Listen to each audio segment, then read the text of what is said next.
So today I am joined on the Wee Donegal Mammy by Bernie Doherty, who is the owner and runs Biggie Box, the music box, and many other musical clubs out of the exchange.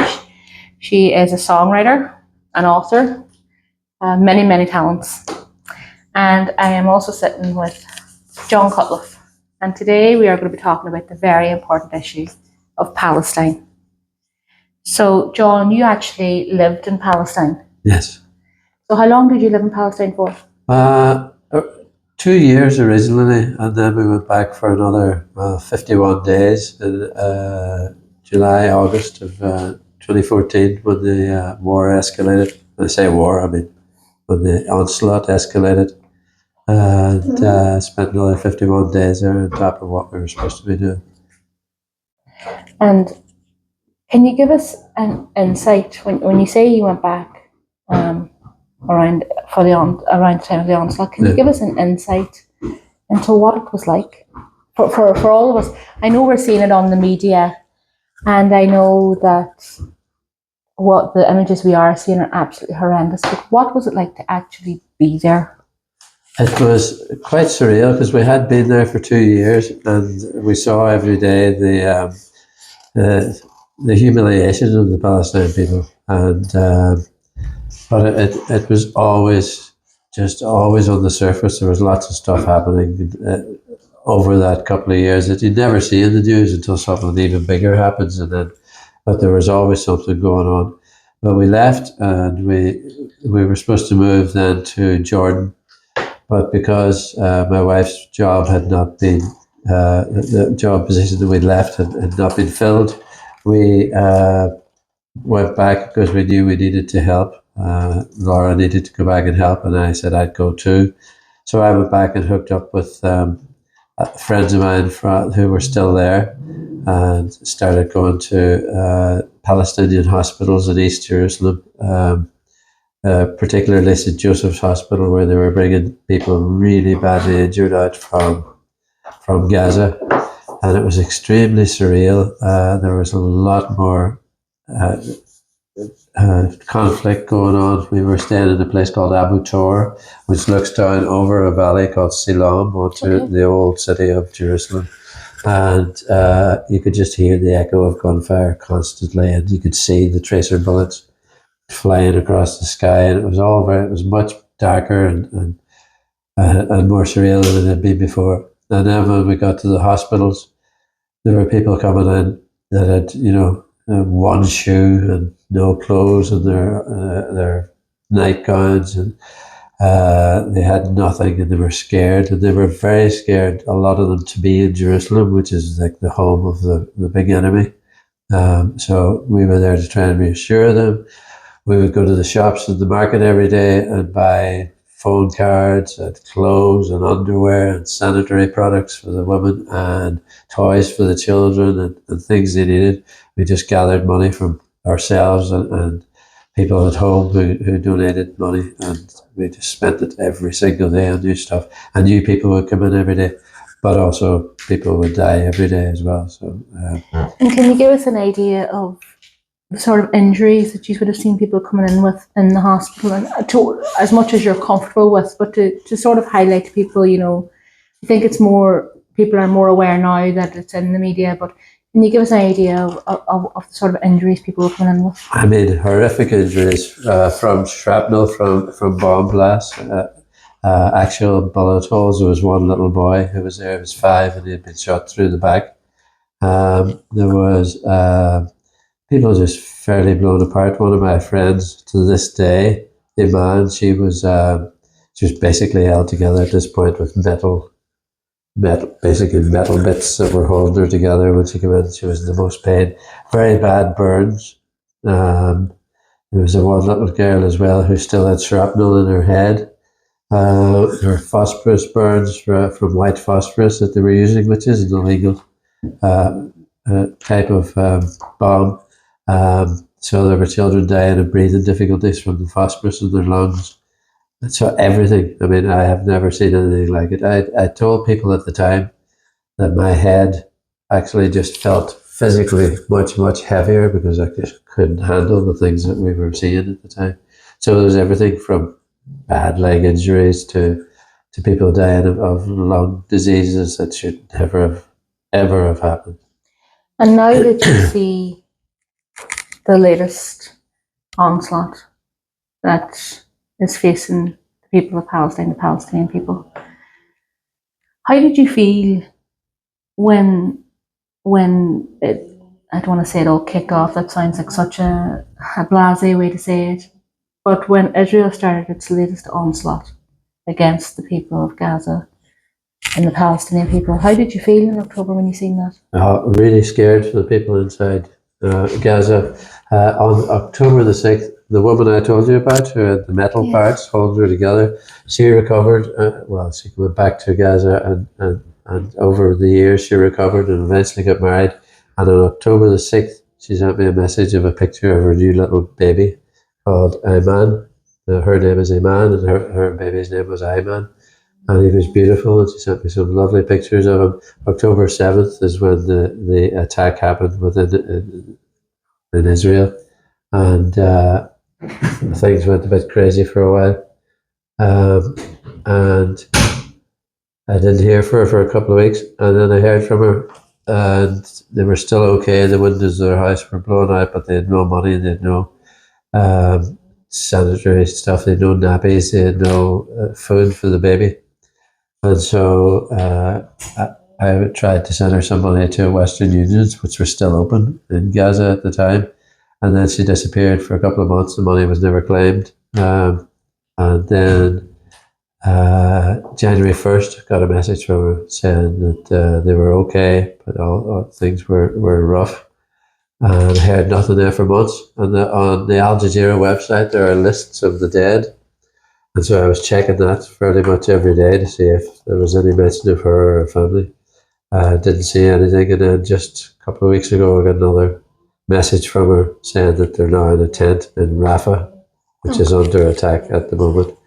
So I have no idea now. I haven't heard from her. I keep sending her messages. And several other friends within Gaza as well who just haven't heard from her. No idea where they are. So it's just been really difficult. It's really hard to watch the news. Myself and my wife are finding it hard to even look at the news because it's just heartbreaking.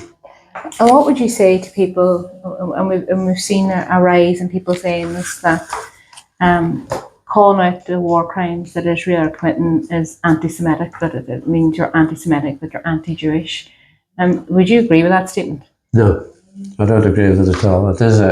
It's a brilliant piece of propaganda by a rogue state, in my opinion, and I don't believe that at all. They tell people they're anti-Semitic. I'm not anti-Semitic. I'm pretty much anti every organized religion, really. I don't believe it. I think that there's a lot of problems with every one of them. So how can I be anti-Semitic? I have a lot of friends who are both Muslim and Jewish in the world, and I don't. That's just a big stick. That's a great way of emotional blackmail an entire population. It emotionally blackmails governments, government ministers, everybody all the way down. It makes people afraid to speak out in any way, and it means that the violence that's going on right now is not held accountable in any way properly. And if you had a message that you would like to send to the Irish government in their response to what is happening, and we know that they have shown solidarity and support, they have recognised the Palestinian state, do you think they've done enough?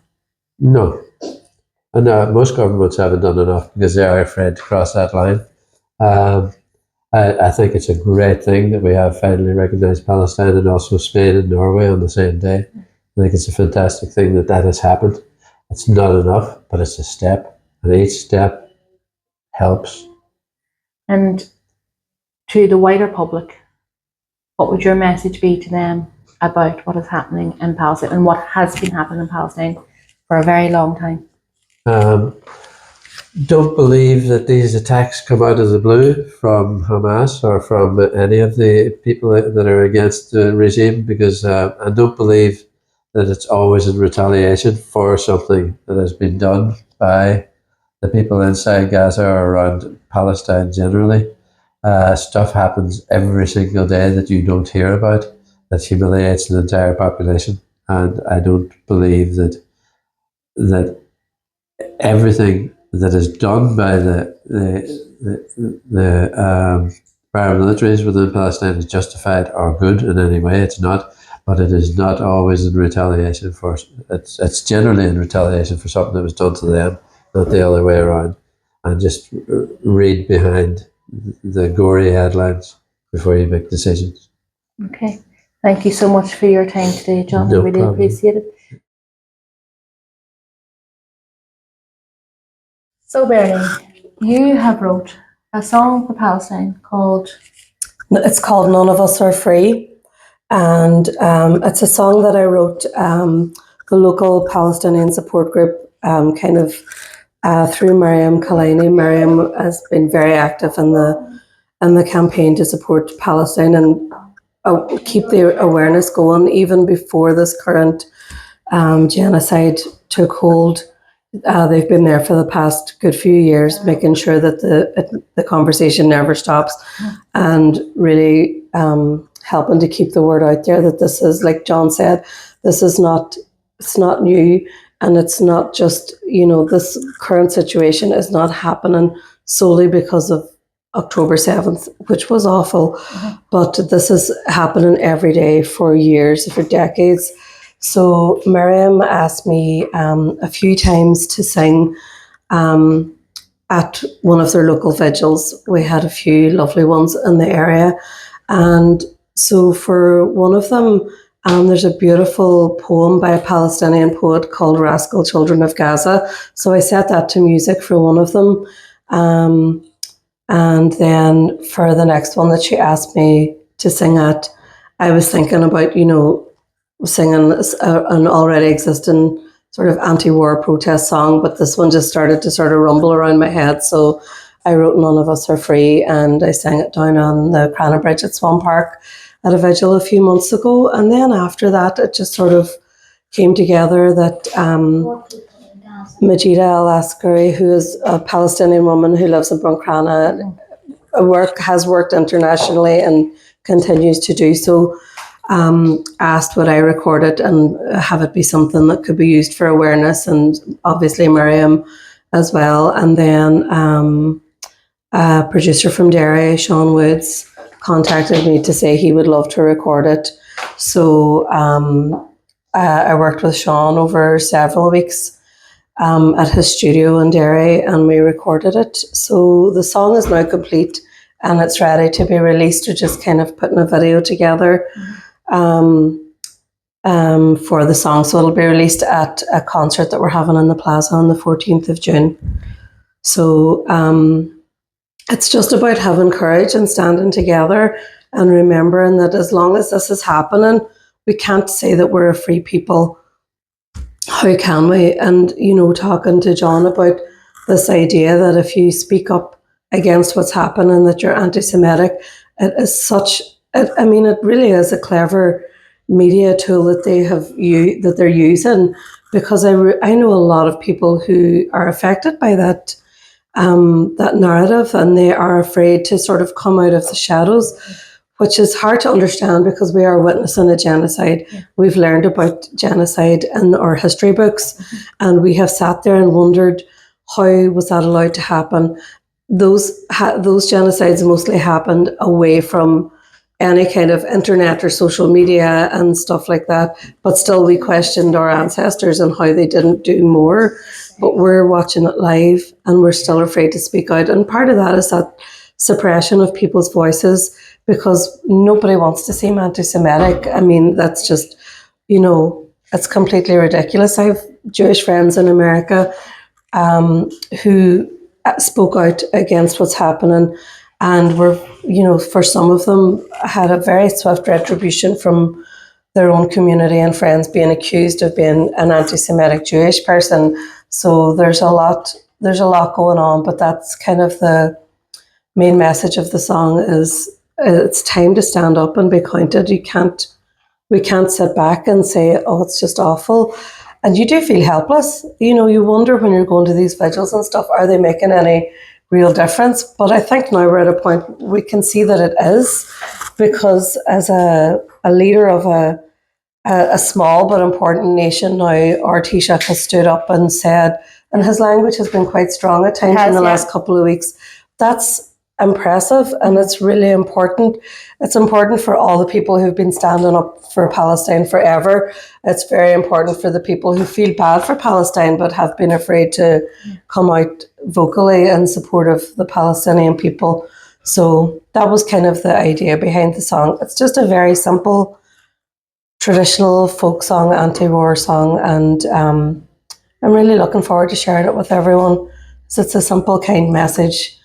Unless we all are, then none of us are free. It's not a new phrase by any means, but it was nice to set it to music. And like John sitting beside you there, as you say, there are still some people who feel bad but are almost scared to say something. What would you say to them people now who want to be involved in raising awareness and want to have their voices heard but are scared to do it? What would you say to them? I would say that time has passed. We're beyond being afraid to speak up, and just for the only way I can describe it for myself is I have children, but apart from having children, I work with a lot of children, and while we don't talk about it in the context of when we're singing and playing music together, somewhere in their minds they know that the people around them are strong and they stand up for what's right. That's really important for our young people, and also for those young people when they grow up, and they're going to look at us as older people and say, what did you do? Why did you not do something? Just for my own part, I want my children to know we weren't those people. We stood up and we tried, and it made little or no difference, but maybe it gave someone else a voice, or at least supported the people who have been there for so many decades trying to support the people of Palestine. It does make a difference. And I used to wonder if, like many of us have wondered, does it make a difference? But it does, because the tides are turning. Governments and bigger groups are standing up and saying this can't be allowed. So it does make a difference. But the more numbers that you have saying this, we won't stand for this, then the more power it does have, and it really starting to see that now. Okay. Thank you so much for joining me today. Thank you, Emma. So today I am joined by Majida Askari from Palestine. Yeah. So Majida, tell us a little bit about Palestine, the Palestine that you remember before you left. I remember the family are all together, and I remember the evening when everyone just gathering with the tea, sometimes fruit, watermelon, and then go just have a nice evening all together near to the beach, putting music, dancing. And also when it is really difficult, even in the war, they found a way how just to be dancing. And sometimes I remember one of the time I was with Red Cross, and they have action like what is happening now in Gaza, and the people when they are just throwing the stone, they are singing, and they are like making fun and like, yes, or we win or we will die. So there is no third solution. We will win our freedom or we will die for it. And that's like, wow, it is amazing what I remember from there. Everything is beautiful. Everything. Tell us a little bit about, you've lost some family members at this stage. Yeah. And as much as you're comfortable with, tell us about how that happened and how it's affected your life.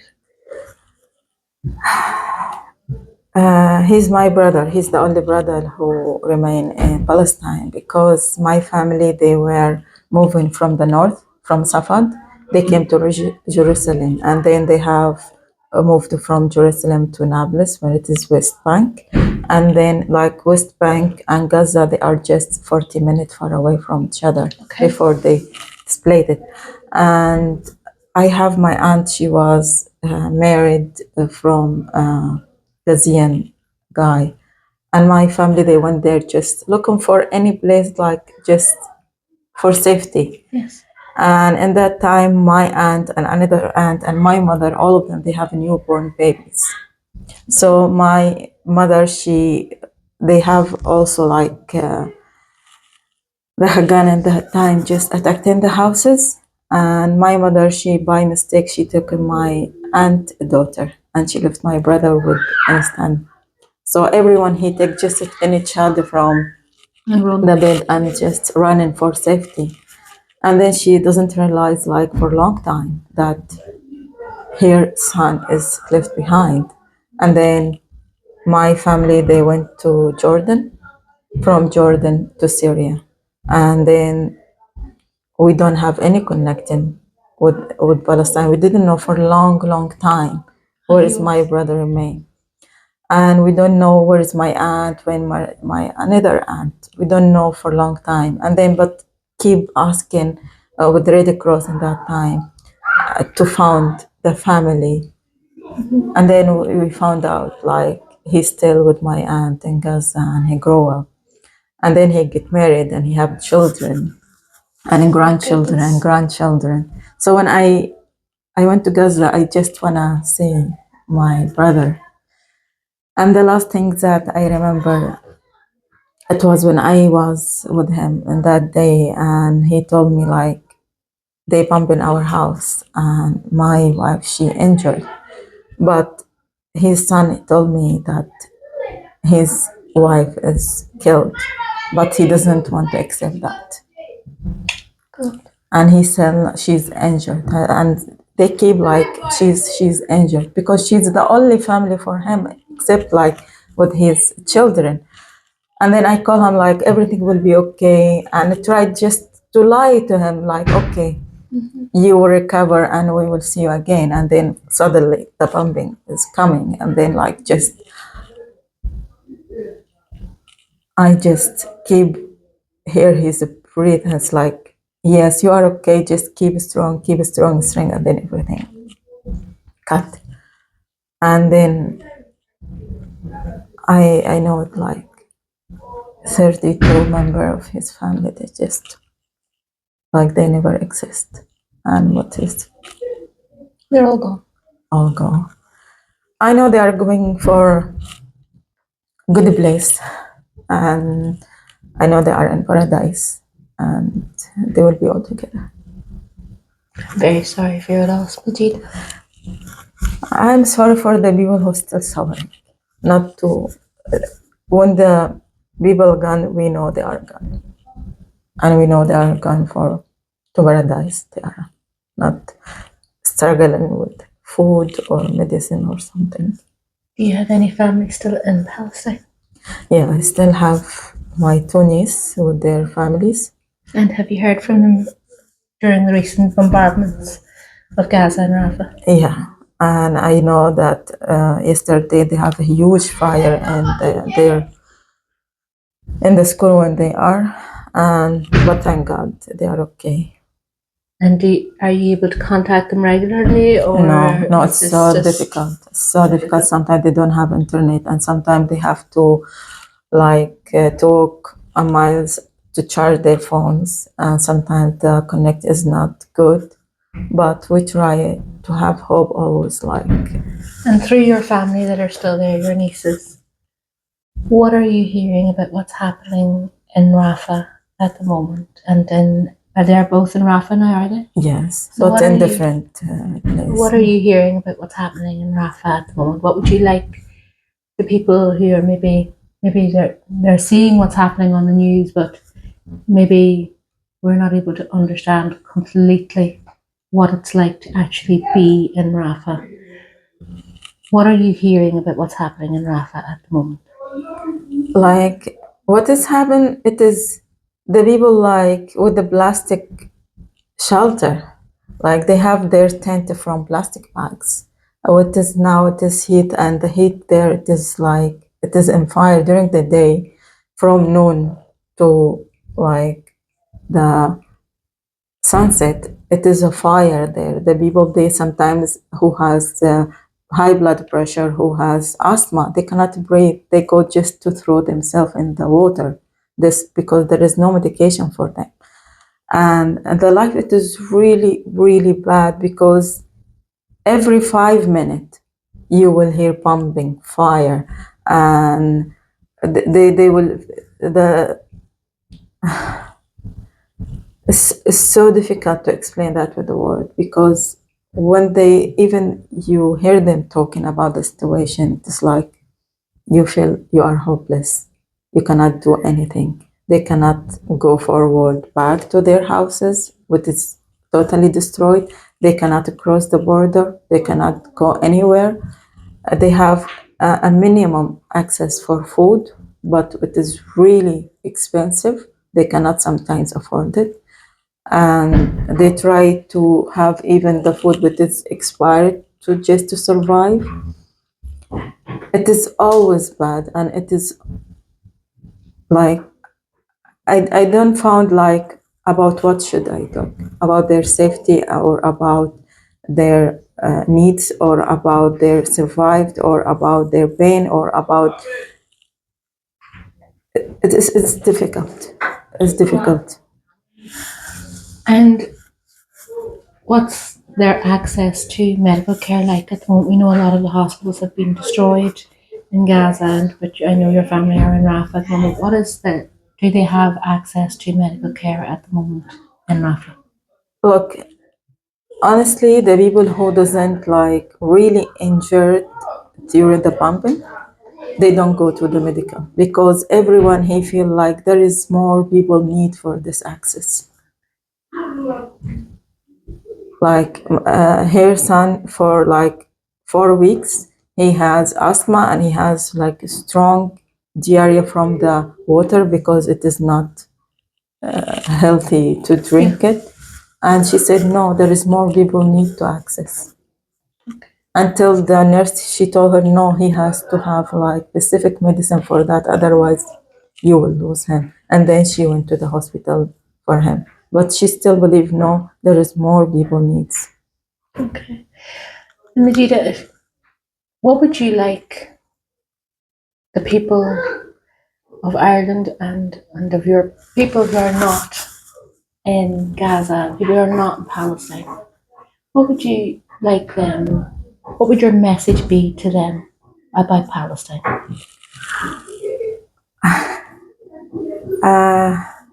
Today I spoke with Bernie and about a poem, to think about one. Just should I write one, or should I read anyone wrote? And I just feel like I wanna write something about the situation when it is. I just remember things like the world is just like the fishing net. Try to fish the Palestinian life from the ocean, and everyone come to any net from any authority or government or any people they can do change, and they step back, they are fishing Palestinian life. And Majida, what would you say to those leaders that you just mentioned a minute ago? What would you say to, we know that the leaders of Ireland have now recognised the state of Palestine, and although many Palestinians said that was a joyous day, it was also tinged with great sadness because of what is happening in Palestine at the moment. So what would you say to the leaders of the democratic countries of this world? What would you like, what kind of action would you like to see them take to bring about a ceasefire in Palestine? Of course, I'm grateful to all people who recognize Palestine as a state, but it's not enough. Okay. They recognize Palestine as a state, but they still opening the airport for a military when it is not fair. They still have connected politically with Israel when it is not right. You cannot like double standard and to say I'm doing the correct things. It is not. You cannot play game with two faces. Okay. You know, one thing I would like to say is the people of Palestine are very aware of the support in Ireland. We know that through people like John who've been there, worked with them, helped them. In 2014, we had a big gig called Plaza for Gaza that John was behind, and an amazing song put together worldwide by John with some amazing Irish artists and children from Bethlehem and Ireland. They know that we're with them, and I would just say to them, that's never going to change. You're always going to hear our voices. We have some wonderful connections between Ireland and Palestine historically, but also personally. And we are with them, and they know that, Emma. They hear on the ground from people like John and has contacts there from people like Majida, who's in constant contact with whatever friends and family she can still get in contact with. But we are there with you in spirit, and we're always working for you. I have a lot of friends in Gaza and all around Palestine, and they know the support that we have. And like Bernie said, they know about how much the Irish support them. I actually had, as part of that concert, the Plaza for Gaza, I had a Palestinian friend of mine who also helped in the hospitals in East Jerusalem. She came to Ireland, and I brought her to Derry, and she saw the flags at San Dino's and the flags around the city at the time in 2014. They know we will always support the people of Palestine and the struggle to get some sort of happy, peaceful life for them sometime in the future. Thank you very, very much for joining me today. I want to tell them I'm so proud of you. You are the history change makers. You change all the knowledge of the people what is going on in Palestine. We have a right. You are the only people who strongly fighting for it, and we are all behind you. We have the light taken from your hand for the people, and the generation will come. We will never, never forget you. I will never stop sharing about Palestine. I will never stop or give up until Palestine, whole Palestine will be free, and we will be back to Gaza together. And we will invite the people who really believe that, who believe in us, only to access and to have welcome in Palestine. Thank you so much. Excuse me. Thank you so much for joining us this evening, Majida Askari. It has been a pleasure to meet you, and I hope that your family remains safe in Rafah. If they are not remain safe, they will always remain as a Palestinian. Thank you.